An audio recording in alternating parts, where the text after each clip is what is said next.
Hey guys, welcome back to Lumina Talks. And today with Petar Tsankov with us, the co-founder of and CEO of Let's Flow AI. What I really like about Petar's story is how he started out as a researcher.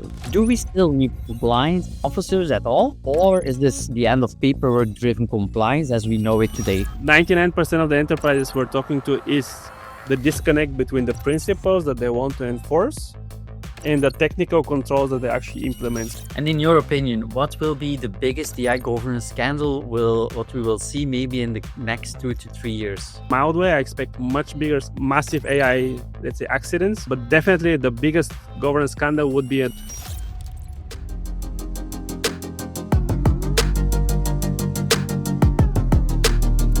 Before we really go into the discussion, one key learning I would like to share with you is if your AI governance lives in documents, in checklists or slide decks, you don't actually have a governance.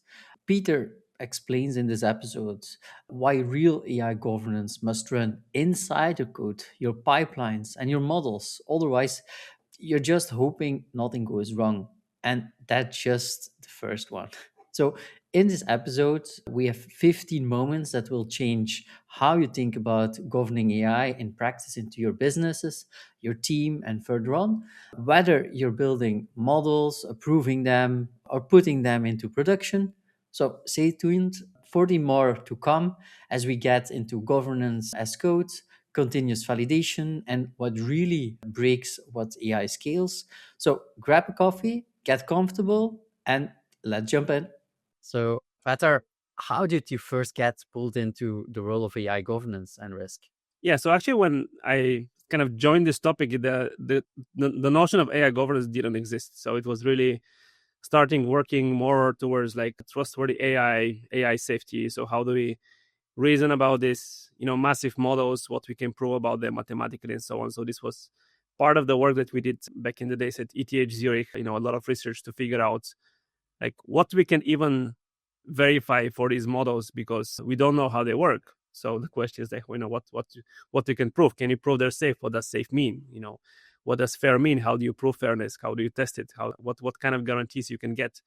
So that is what kind of triggered me into the space. And it was driven by kind of the first failures where people figure out that this technology is very brittle. It's not perfect. It's not like math or logic that you can define it and you know exactly what it means, how it works.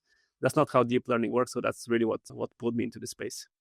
And was there a specific project that made you think that's not just an academic exercise, but this could be also something for companies that they really can use? There was a very, very vivid moment that I remember, and I did get a speeding ticket because I was so excited after this meeting. So there were a couple of meetings. So, again, like everything started with the research. So we did, basically writing new methods to figure out how we can verify robustness, safety of these models. And that was kind of the academic side of it. And then at some point, we had actually like people from the US Army flying into Zurich, talking to us in our in our labs, like trying to figure out like how can we prove safety of these models. So that was kind of the first trigger. I would say, well, there's definitely interest that's not only not the professor from a different university coming to ask you about your latest paper, but these were people that really try to understand like state of the art, how can you do this. So it was very strategic. But the vivid moment that I have in my memory is we had multiple meetings with larger enterprises. This was roughly 2018, 19. Again, the governance didn't exist back then. It was like very early days of deep learning, kind of more the more classical, classification models and so on, vision models. And in one of the meetings, there was a meeting with pretty high up people at Bosch in Germany. It was a room like with quite I think it was more than 10 people, like VP level, people working on QAs, reliability of systems and so on. And even back then, industry they were feeling that, there's this new wave of data-driven machine learning approaches coming in. It was not quite clear like when that would be a big topic. And everybody was asking the exact same question. It's like, we have very clear, well-defined processes, how to deliver high quality software products. Okay. So it's like pipeline is like you manufacture the code, you know how to validate, how to put it in production, you know it works. And it was very, very unclear how to do this in this new world of AI, when basically we stop writing codes and then we fully rely on systems that learn from data. And these were again very high up people. I still remember I did drive to this meeting, and on the way back I was really excited. I was driving very fast in Germany. They do have speed limits somewhere because I did get a ticket.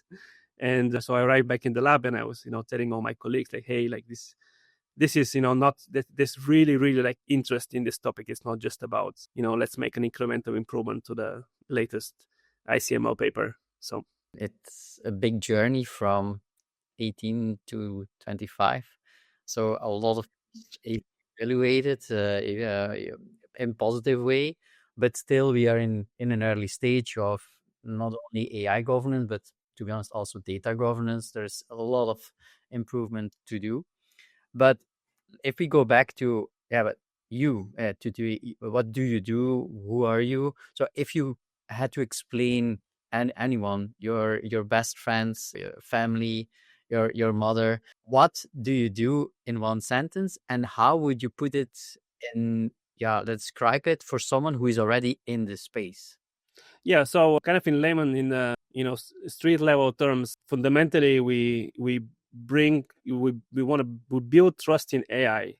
We want to make sure that people can trust that these systems would perform as they expect. Just like people, like you need to, if you run something and it doesn't work, you don't trust it because it didn't work. So how do we bring this trust and to people that are closer in our domain? So the way we approach this is by translating all these abstract high level principles that governance folks have in their minds, like bias, fairness, security, privacy, translating them into technical controls, something that's measurable, so that you can actually measure it and show that the model, that you why you should be trusting the model. How do you do this? And that's kind of a whole big topic now in the domain of governance. How to actually, what does this even mean? So maybe to open a bracket here, we just returned from we were at the third edition of the Responsible AI events, which was all the AI governance leads from around the world gathered together.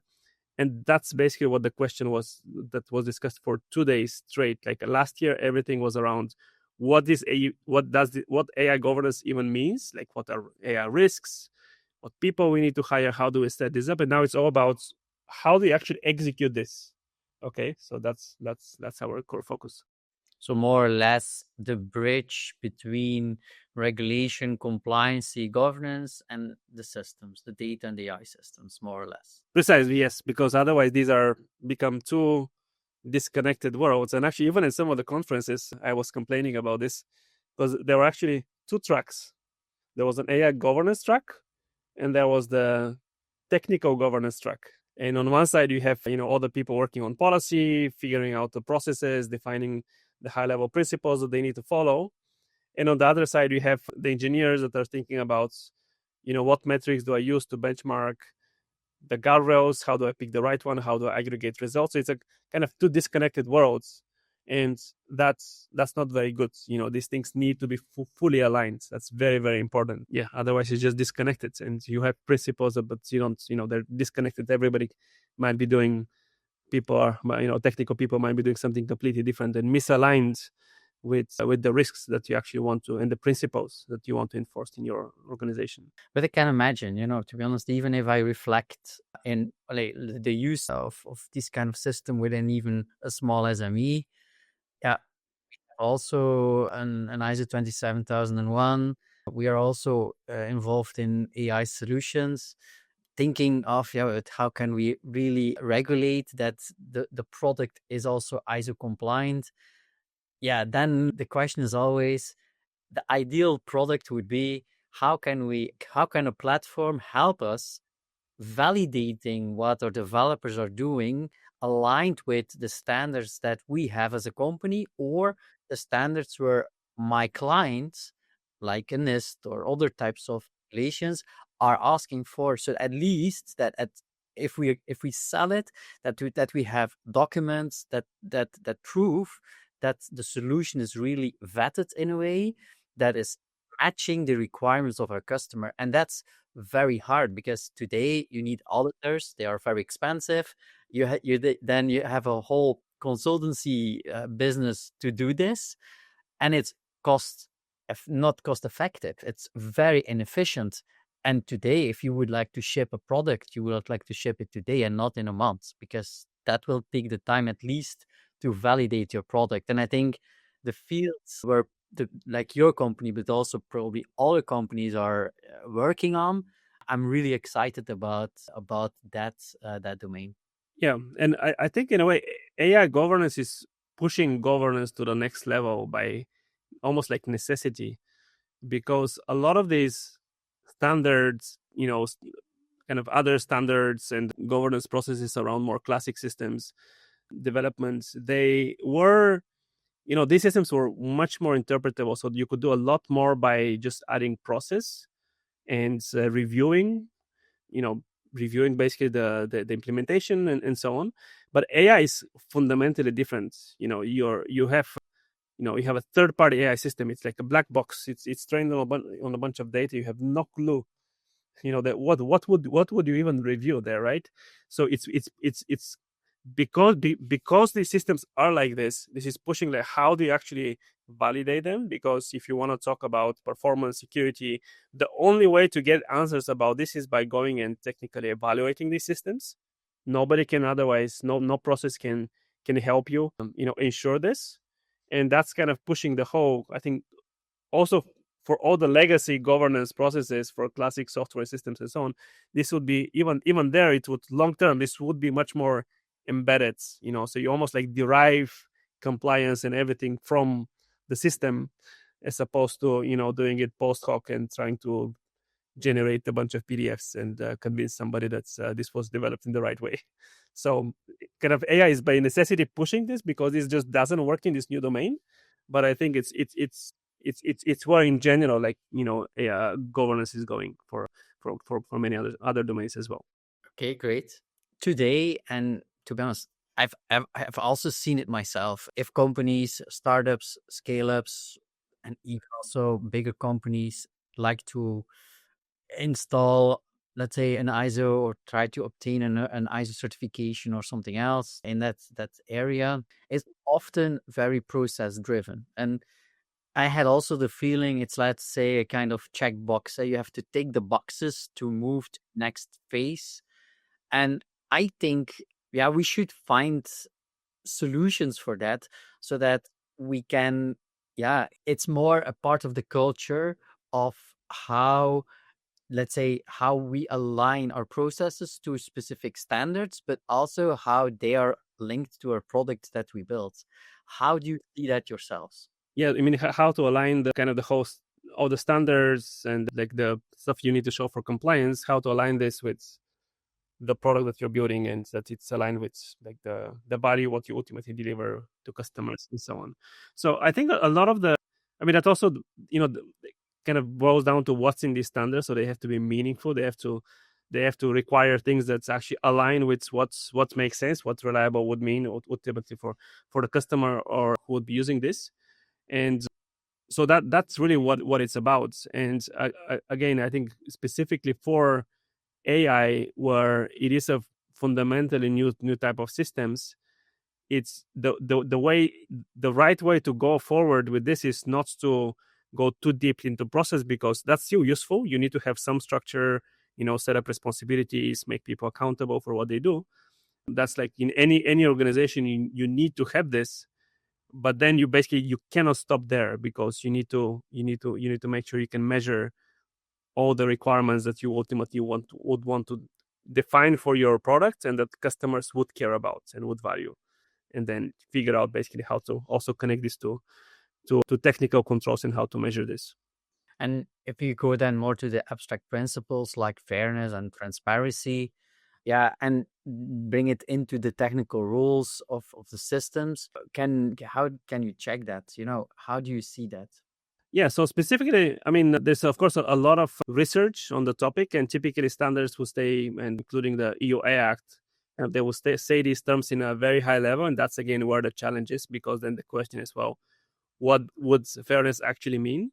So then the next step would be, then you have to define like what would be actually the metric that you would compute to measure fairness. Okay, so that would be, well, let's say the system should not discriminate unfairly across sensitive groups, and then you have to ask yourself, oh, what groups do you not want to discriminate? So, and then how do you measure the probability for receiving, for example, a positive outcome for, let's say you're doing CV ranking or screening?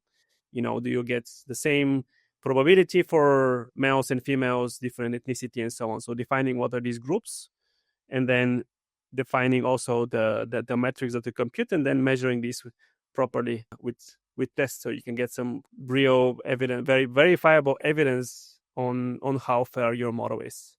So that's really always the process that's that we see in the industry. And then once you have defined this, it's not about going and asking, let's say you develop, as part of the development process, like, was this taken into account?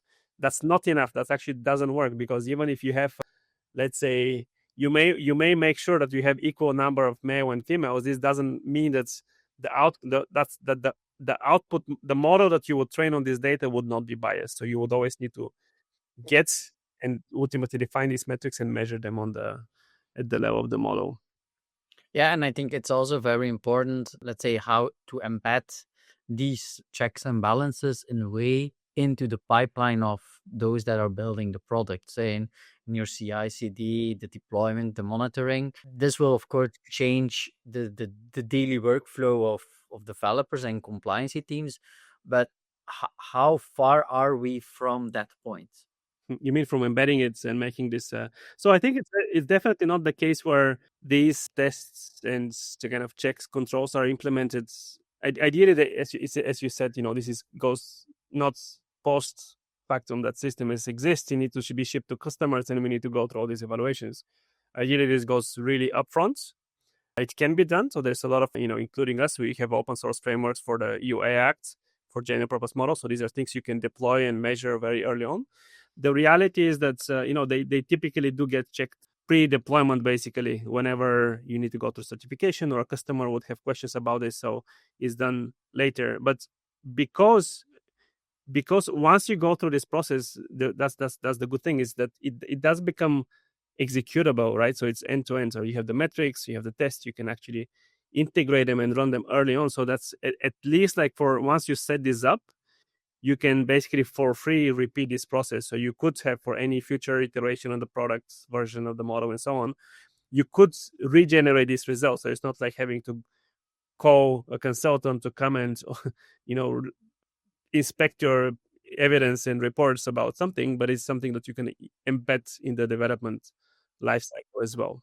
So I do think that longer term, it's still, everything is basically developing in front of our eyes. So a lot of these standards, specifically the more concrete standards, I'm not talking about like 42001, which is more about like what is the the framework to manage this, to ensure that you run evaluations. But the more specific standards that talk about fairness, robustness, and so on, that will be coming out, they just don't exist yet. Okay, so I think it's fair that this is just kind of a bit happening in an ad hoc way. So, but once we figure this out, the standards exist, tooling exists to set this up. I do think that more and more teams would be embedding this much more upfront. Because, like, just to give you an idea, we work with governments, we work with pharmaceuticals, banks. Yeah, if you productize, let's say, if you do a project and you productize that, yeah, to sell that specific product to them, yeah, you have to go through not only an internal process before you even can sell that. And I think that let's say in my world, I think, I don't know if anyone is agreeing or disagreeing, but I think in my world it would be that there is a system really tapping into my development team, also linked to the specific standards where I, as a company, I would like to align with. It can be an ISO, it can be an AI Act, the Data Act, the GDPR, maybe other rules that are also outside Europe applicable. And so that at least that every line of code or every model deployed is immediately vetted and checked, let's say green light, red light, but at least that we know also development, but also C-suite people understand, okay, at least what we have, it's green, we can ship it out to, first of all, those areas and these specific sectors, because at least we have also the documentation ready to prove that what we have developed is at least aligned with those regulations. And I think the moment the company that can succeed in achieving that, the floor is open for them. It will be an amazing solution. And to be honest, I think a lot of companies, not even product companies, but also companies that try to build solutions for themselves, would really will be needing these kind of tools, because they have to also prove it to their internal organization.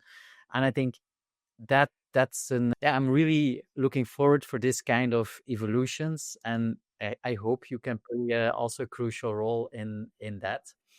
Yeah, yeah. And maybe to add to this, it's really interesting because I do think that AI is pushing the boundary here, because it requires that you actually codify this, because there's no kind of many other meaningful ways to evaluate, to really govern this. And that's the whole kind of benefit that we can get here, because if we are able to really embed this early on, upfront, in the whole in the life cycle of building the system, this would be kind of you're really like extracting all the evidence, as opposed to going through this manual cumbersome audits that are, nobody wants to see, because they slow us down. Yeah, but of course, in everything there is a trade-off between enforcing strict rules, because you have your regulations and you want to really comply with it, but on the other hand, giving teams the flexibility to innovate, because at the end they always say the more rules, the less innovation. How do you see this? Yeah, so in general, I think this is the general narrative that is going in around the world, is a bit misunderstood, I would say, because I mean, the first we have to say like some hard rules. Okay, there has to be some hard rules about use of AI. Okay, so you have to universally agree on this. There's use cases we don't want to see, or like we don't want to see certain AI use cases in the wild, and that's why the EU AI Act forbids certain those AI use cases. Just as a society, we don't want certain things. That's not really slowing down anything. So it's really important to unpack like what are these rules, and are they really slowing down the development process or not, and or the deployment process of these systems. So this not slowing down these forbidden use cases, because we don't want them, so that's good. So there's most of the AI use cases actually are not are not high risk. That means that there's no slowdown. So it's very very basic requirements around, let's say, making you have to show that if you have a chatbot that is not high risk, it needs to disclose that it's an AI. Well, that's not something that's so kind of complicated. It makes sense. For the high risk AI systems, all the rules are very meaningful. Okay, and the focus is a lot also. If you look at we can chat more about the code of practice later. A lot of the focus was exactly on doing evaluations of the general purpose models, right? So it's not about slowing down and cumbersome kind of bureaucratic checklist that you need to do. Like the transparency document that you have to fill out when releasing a new model is literally 2 pages.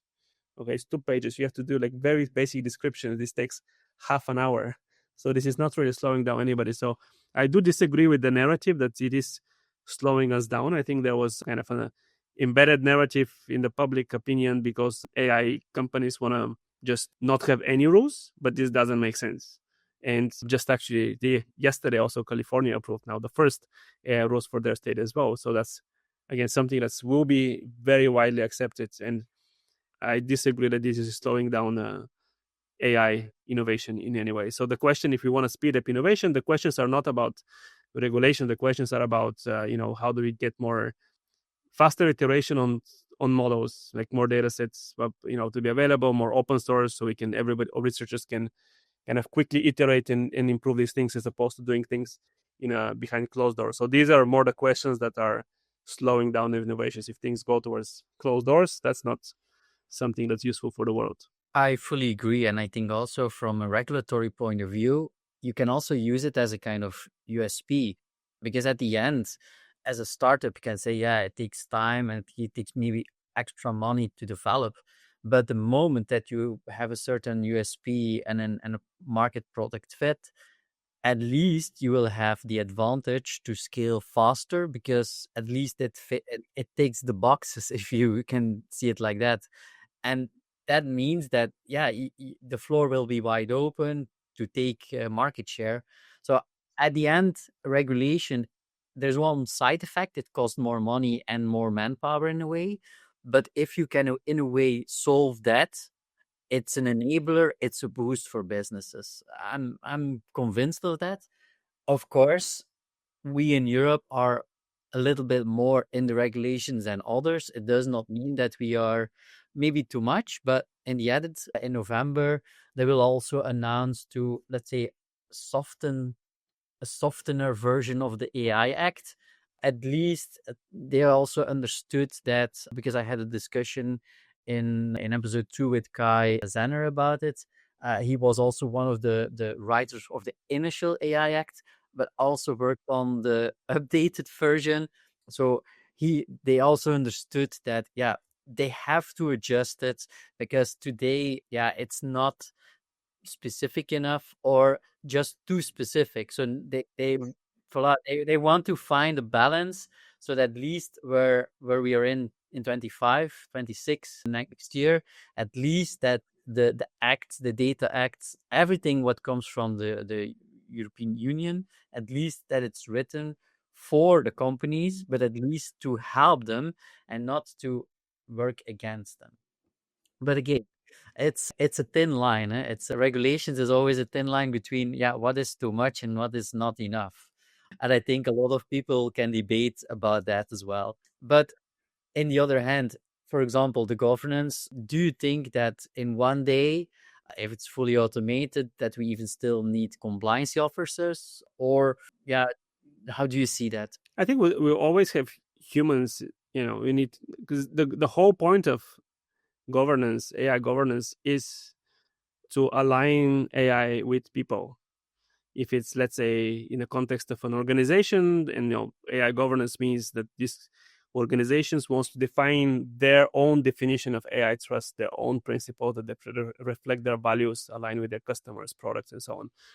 So that's kind of fundamentally people thing. Like people, it comes from people. They define it. They interpret this, and then they define it.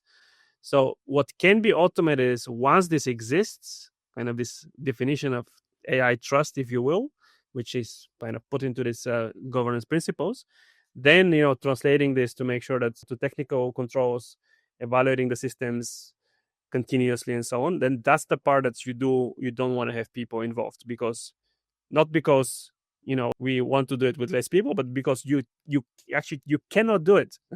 You cannot do it. You cannot evaluate those principles against these new type of systems. So you're pushed in a way to do it with automation and so on. So that's important to differentiate. So there will be definitely people involved in the loop as well. At least to sign things off.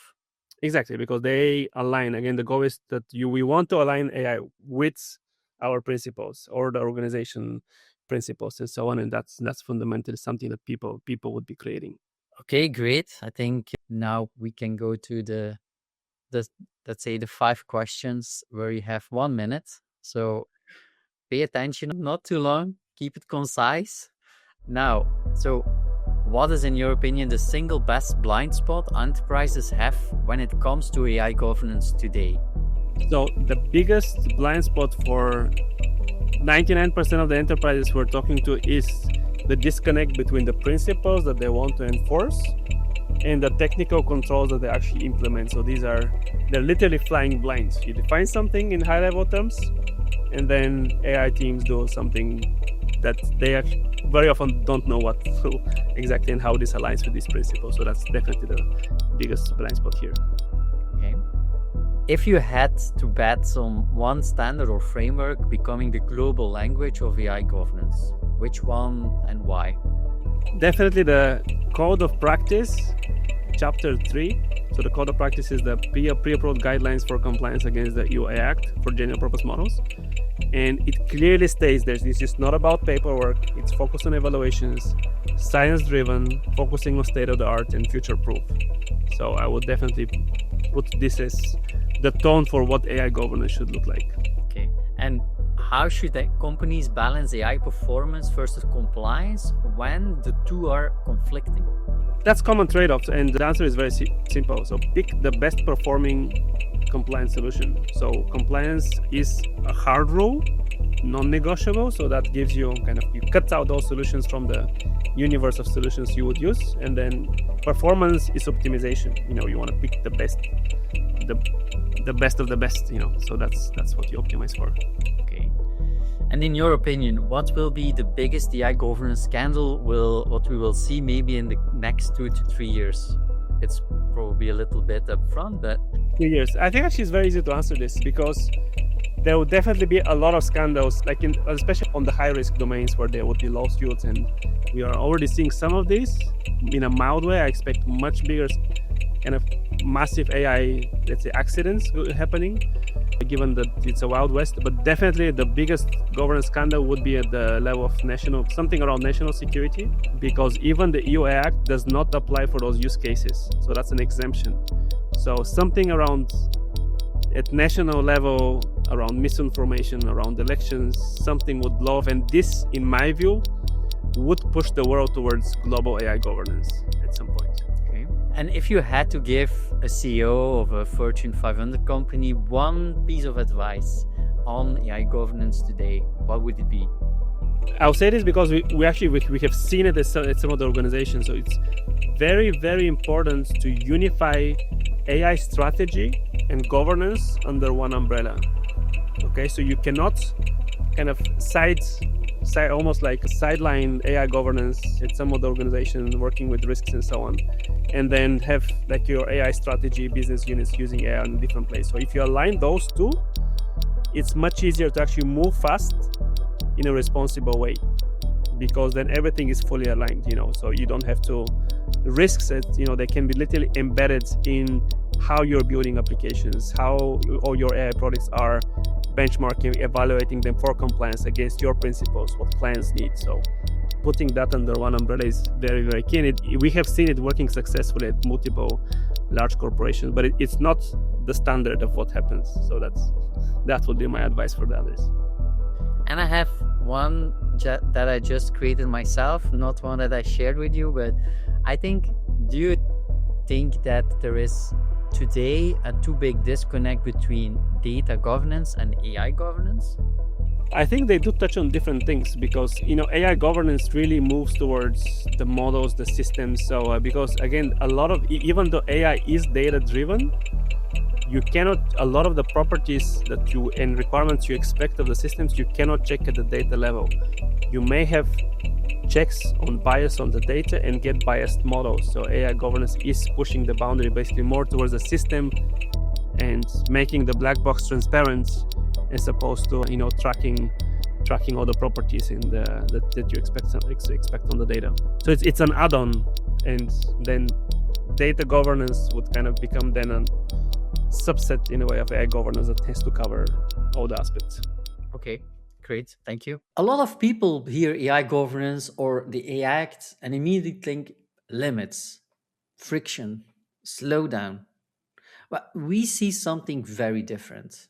We see structure, the kind that lets you build AI systems you can actually trust, scale, and defend when it matters.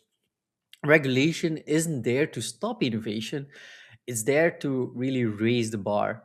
And if you treat it as something you build into your system, not something you document afterwards, it becomes a real advantage. Within Sumlink, we help them to make the unknown known. So we don't just build systems, we design data and AI agentic systems where the governance, security, and compliance is part of the architecture, not an afterthought. And through Pulse Lab, we turn those systems into ventures that scales across Europe. Not just prototypes, not just slide decks, but things that actually ship. So if you're working on something in platforms, data or AI, and you really want to build it right without slowing down innovation, we have to talk. We love teaming up with you. We want to turn Europe's rules into a launchpad for the next wave of AI innovation, probably with you. One question that popped my mind is how can companies use continuous validation and automated reporting to stay compliant day in, day out? Instead of, let's say, trying to be compliant when, let's say, when there is an audit once a year, how do you see this? Yeah, that's very interesting. And I'm not a compliance expert as well. So, but kind of observing how it works and also in the company for some of the other standard ISO standards that we need to go through or financial audits and so on. So it like this, there's this traditional compliance that is kind of moving, and these are these annual audits. Let's come and investigate, inspect all the policies, the PDF evidence, and so on. So that's basically something that's, in my view, would basically disappear like down the road. And there's a lot of also, even on this compliance process, there's a lot of AI that is now going on top. Like, how do you basically automate as much as possible to transition towards this continuous compliance, which is really embedded controls that are just running, and then at any point, so it's like compliance. It's continuous compliance. It's ongoing. It's constantly being checked and evaluated.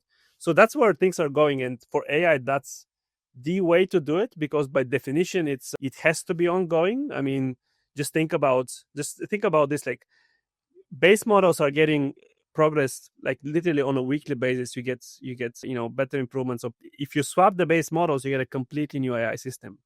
So you cannot ignore this. You cannot ignore this. So it doesn't matter that you've checked the PDS. So for the development process for your AI teams, this can introduce risks for security point of view and so on. So that's why it has to be codified, it has to be embedded, and it has to be continuous. And the continuous part comes also for some of the checks, because you do have specific checks that are very dynamic in nature. Like you have data drifts, things that are changing literally on a daily basis based on whatever today the production data looks like.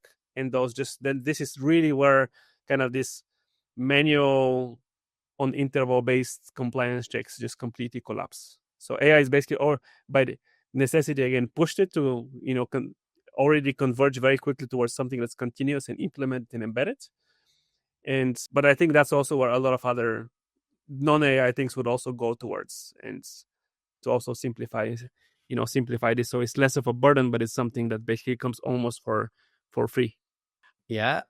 And of course, regulations is in a way more, let's say, you put things in a certain law, but bring it down into the standards like 27,001 or 24,001. How can this play a guidance role for companies in testing and validating their systems?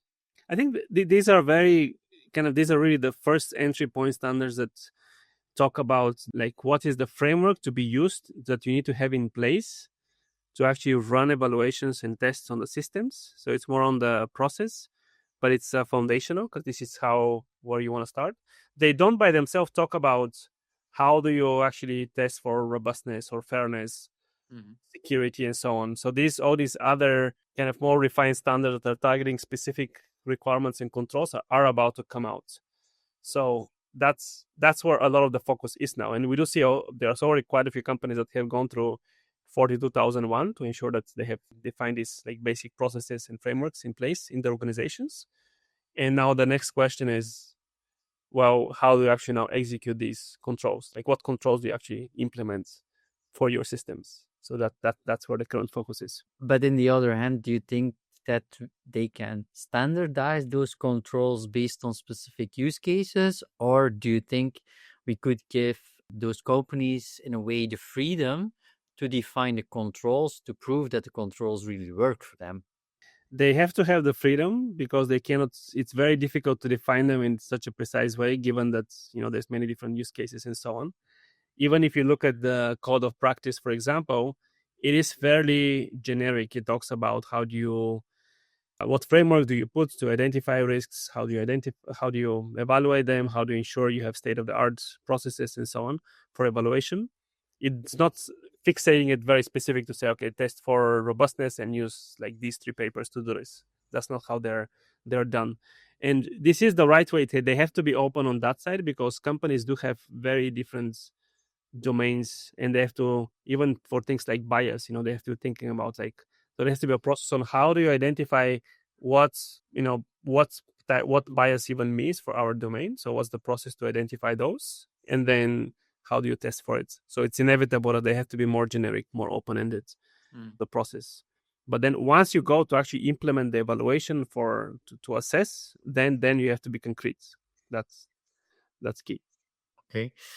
Of course, I think 2 weeks ago, I've seen a demo of the Let's Flow platform about what kind of tests the platform analyzes and the kind of output, but in a way about bias checks, robustness, drift detection. At what level should this give companies confidence that they are compliant? Because at the end, yeah, I am, let's say, a C-level guy or a manager. I'm not technical. Yeah, how at least I know that what we built so far is really in line with, let's see, what we want as a company. How do you see this? Yeah, this is exactly where the challenge is in basically translating all these high-level requirements down to like technical controls that you can measure and then put thresholds and so on.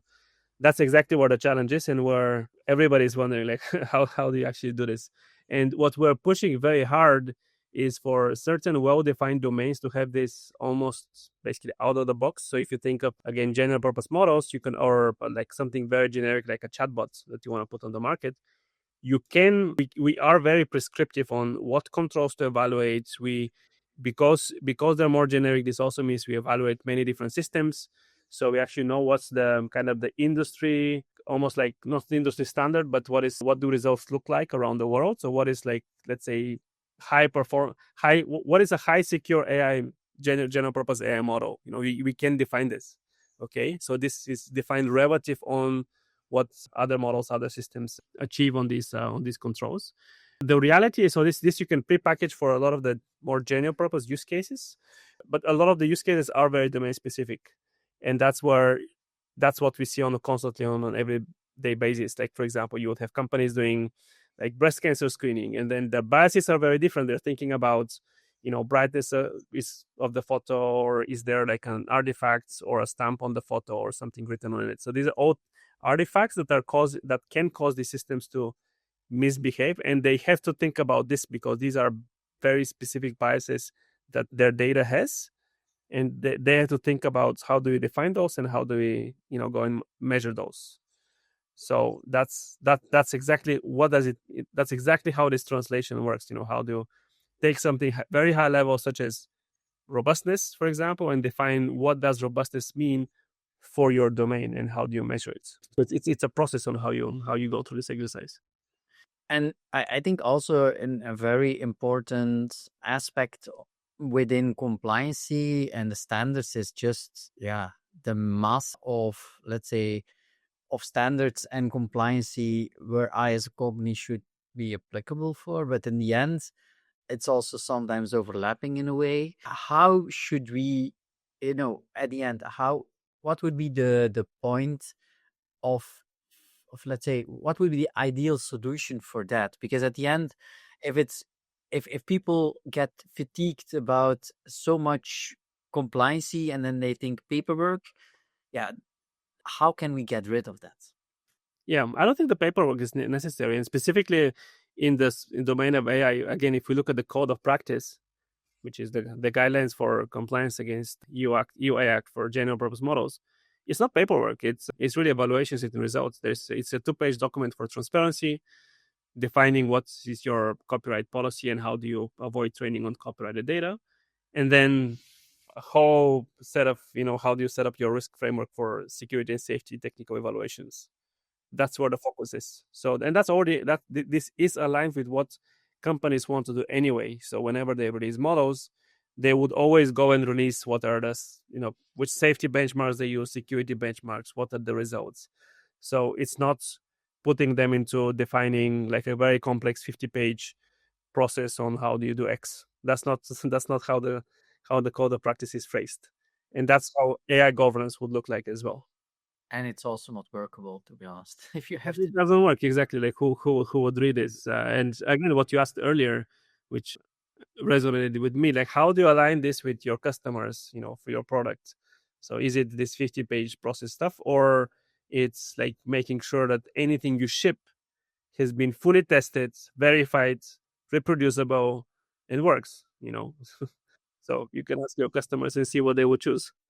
and do you think that, and I don't know if it's maybe kind of controversial question in a way, but do you think that most audit reports on AI today are more about covering legal risk than really proving models that they are safe? I mean, they're definitely not proving that models are safe. They're not doing this basically.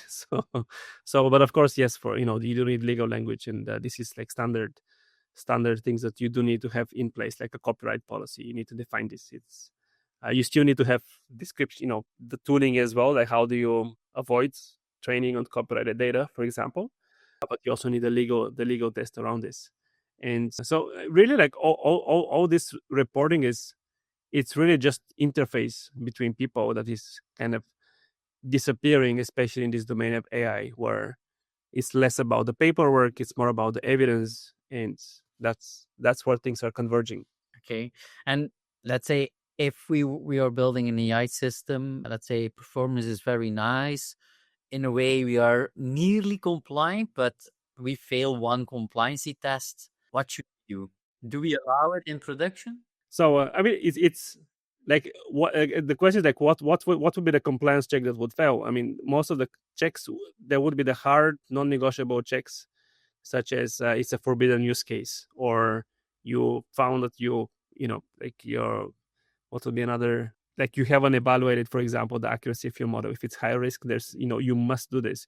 But most of the compliance checks are not about like optimization, meaning that you need to optimize security to be 99.999, and then you happen to be like 0.5 under the threshold. That's not how these frameworks are set. The way they're set are, it's you must measure this and report it and make people aware of what it is. Okay, so it's in a way it's to check to fail the compliance check would be, well, I didn't think about security and I shipped. Well, if it's high risk, you should have thought about this, so go and check. Okay, so now we can go to the next chapter of rapid fire.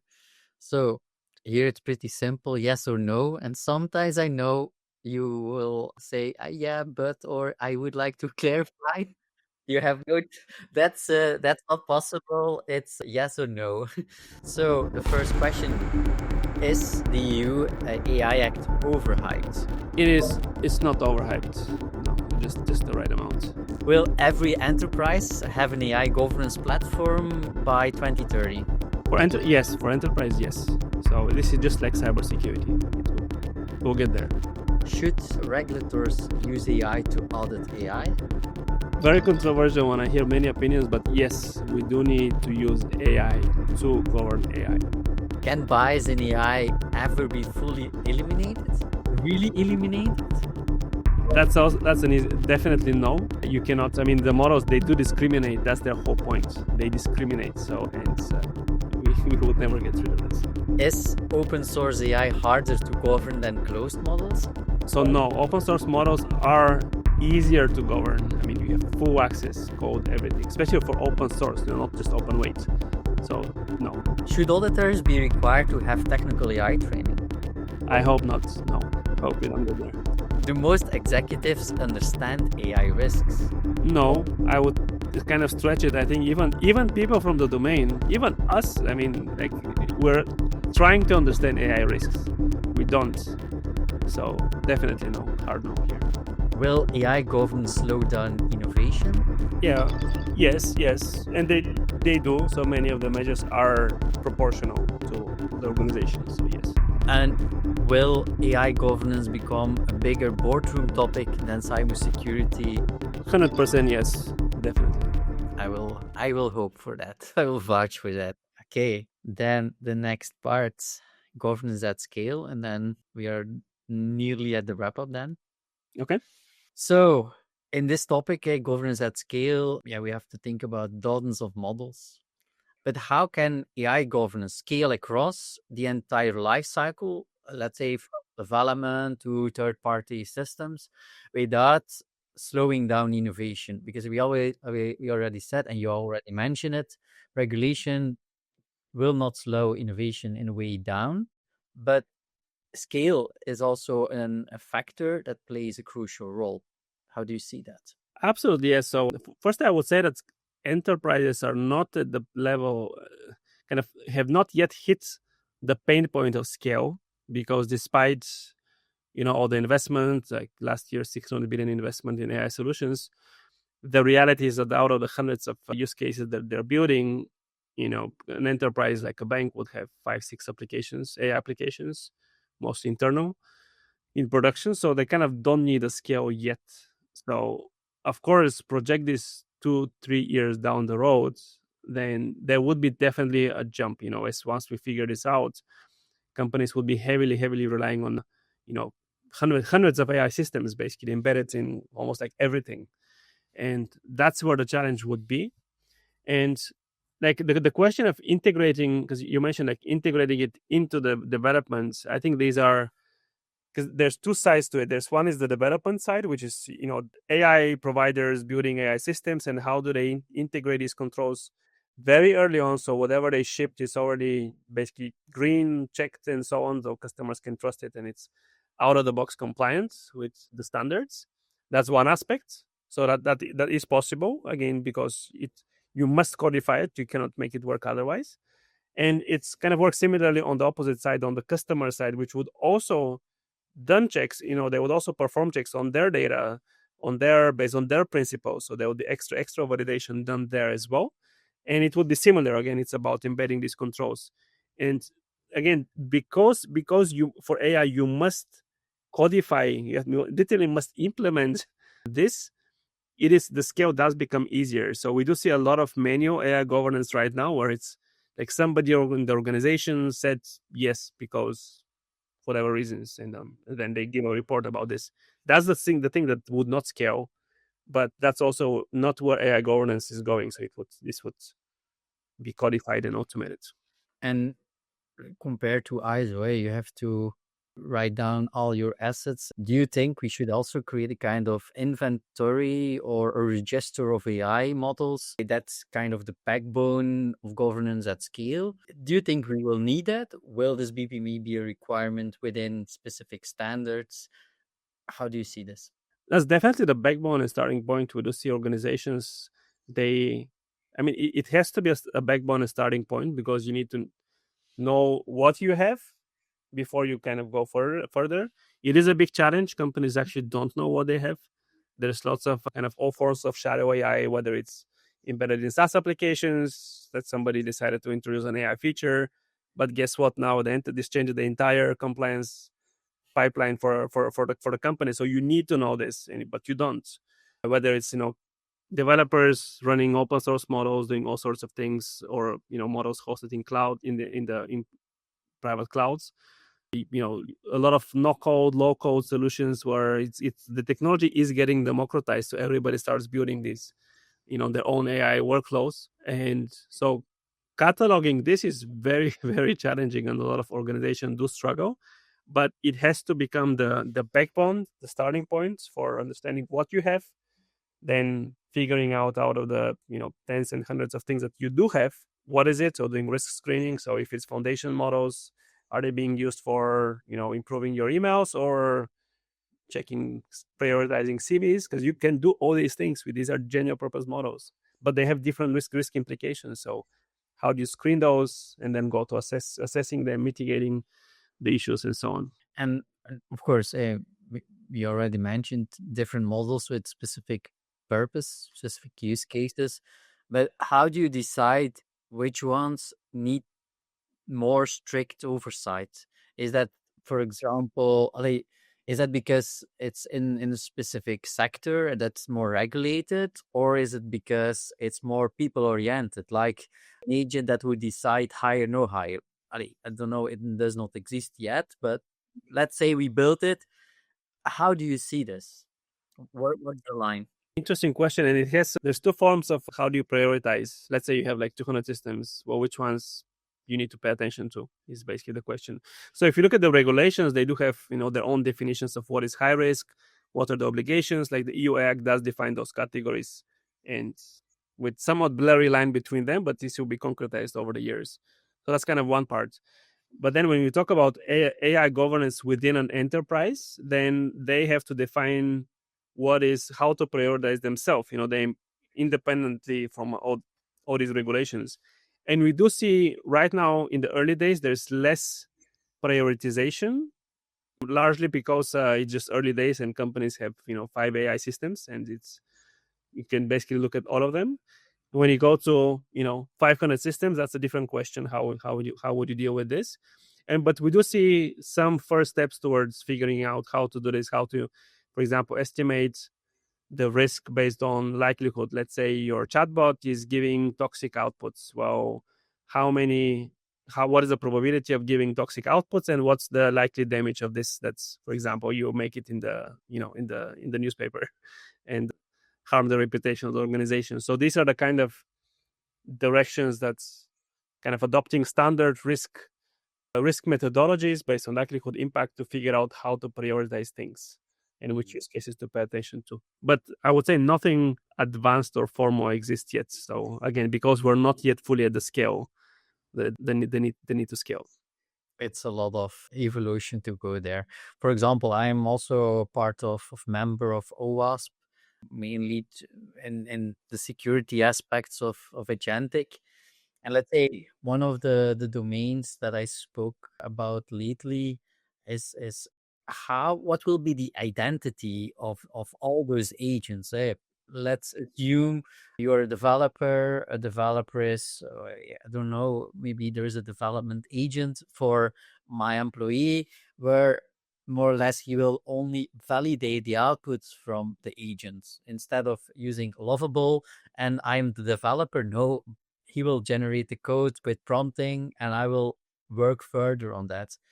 But then in the other hand, yeah, I'm an HR manager, hire, no hire. It's not for me the output. The main question I have is, yeah, but what is then the responsibility of that virtual identity of linked with me? Because that virtual identity, that agent is more or less a replication of a certain task that I do, where I have the authority to do, but I have also the authority to access specific data systems.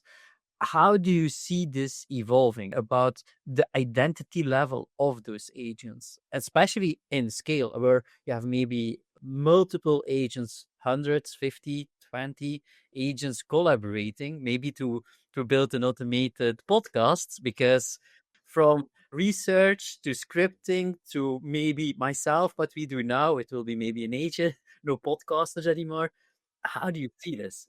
Yeah, that's also was heavily discussed these days, because what is an AI system?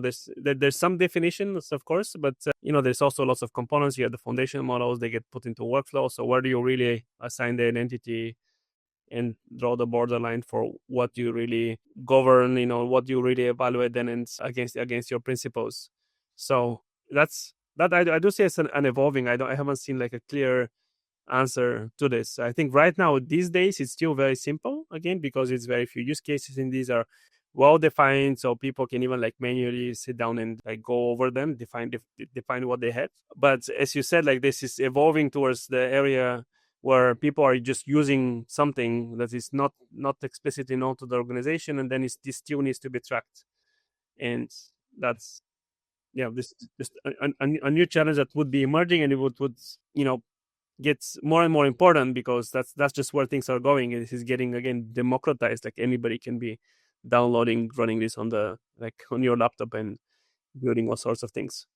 Yeah, but you can also imagine that will be companies really building those agents to, let's say, automate. Let's say instead of hiring people, we will, let's say, give them the more appealing part of the job, but we will automate the boring stuff.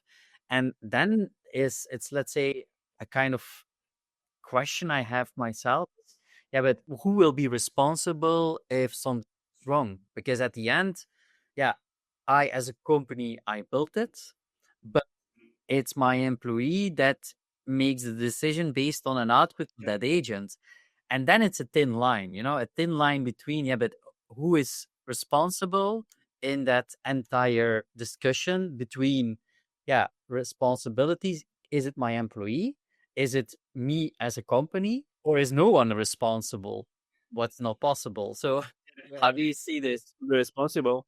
I mean, what's interesting is that a lot of organizations right now have exactly this setup where AI is more of a kind of amplifying employees to do their work, and then but ultimately the employee is in charge and accountable for the decision. But that also doesn't quite work because over time there's this notion where you can have over reliance on AI as well, right? So your employees maybe they understand that okay, this is not 100% correct. It may have give wrong answers or biased answers and so on, but over time people do get over reliant, so that's even if you put accountability on the employee, that's can also be an issue. So maybe like okay legally at the moment because technically the AI is not making the final decision, so it's okay, but we have to be thinking about this like in terms of in longer term, like what happens when that's really embedded in these decisions and people are using this every day and ultimately they start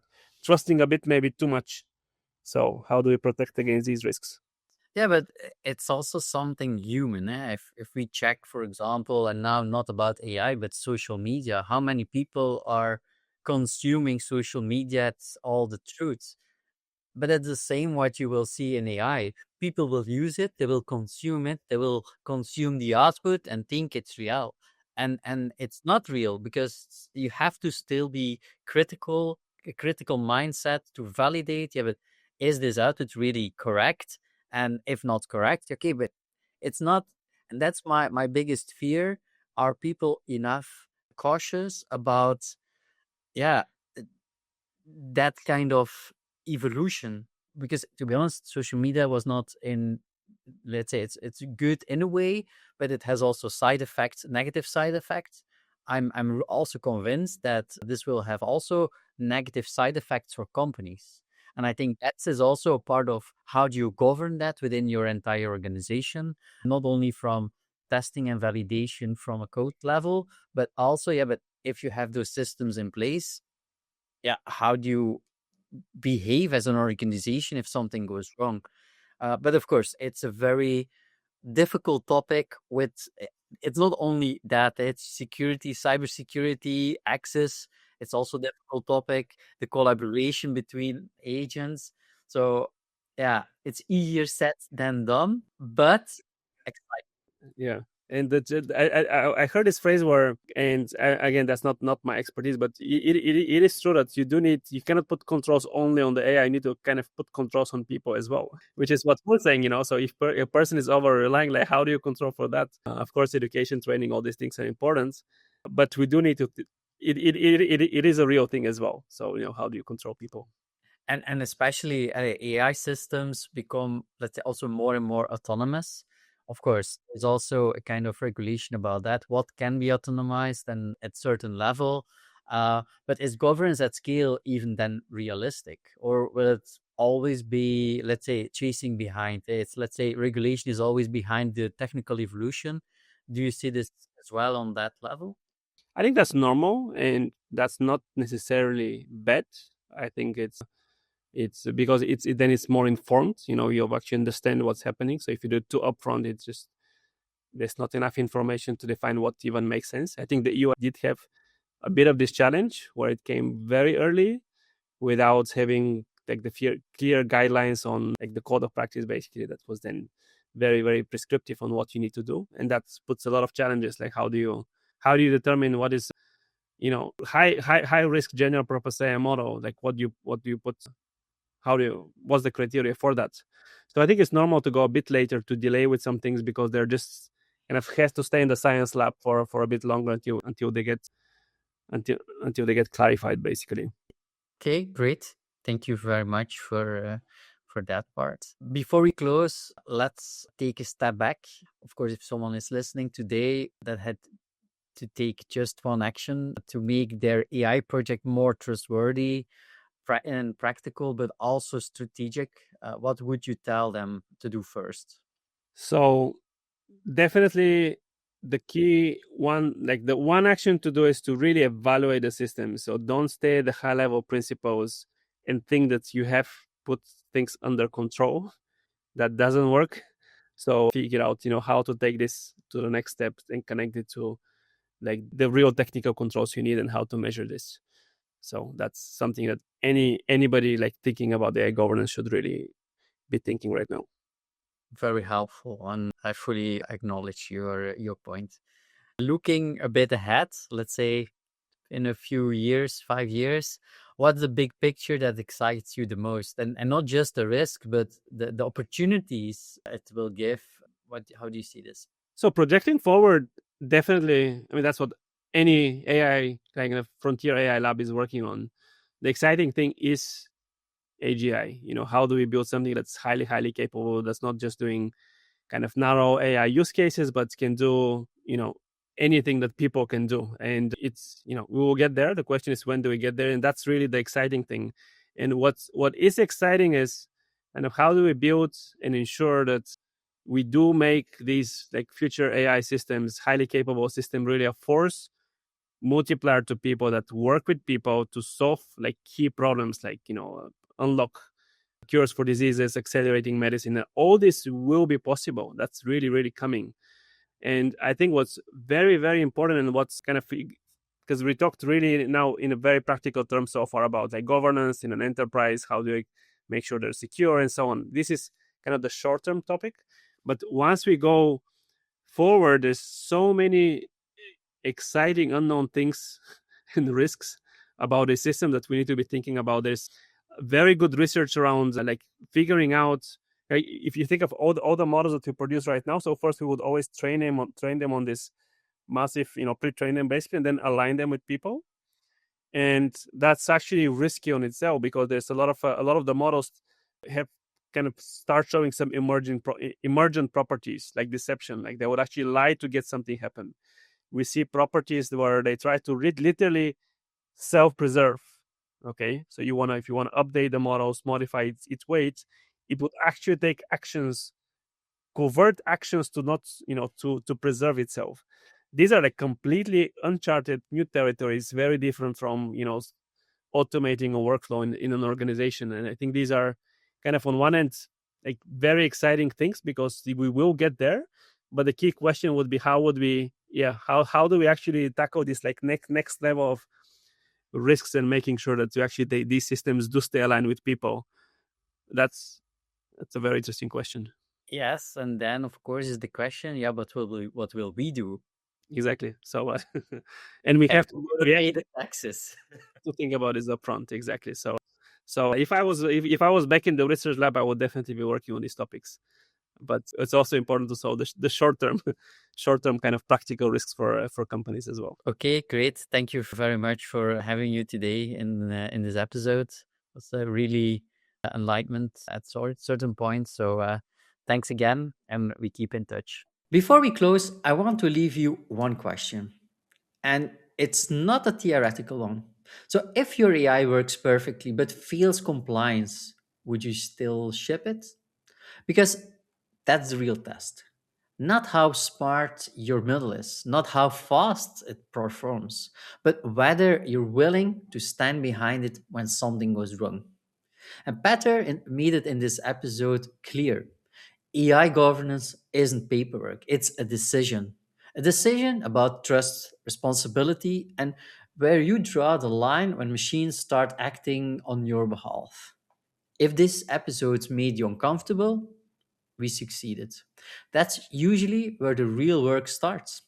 Share this with everyone who's building, buying, or even improving AI systems right now. It might change them, how they look to this, and tell them, where do you see the biggest blind spot in AI governance today? And what do you think? So drop your thoughts in the comments. We will read them and they shape what comes next. Thanks for being here. I am Kevin de Pauw, and this is Lumina Talks. See you in the next one.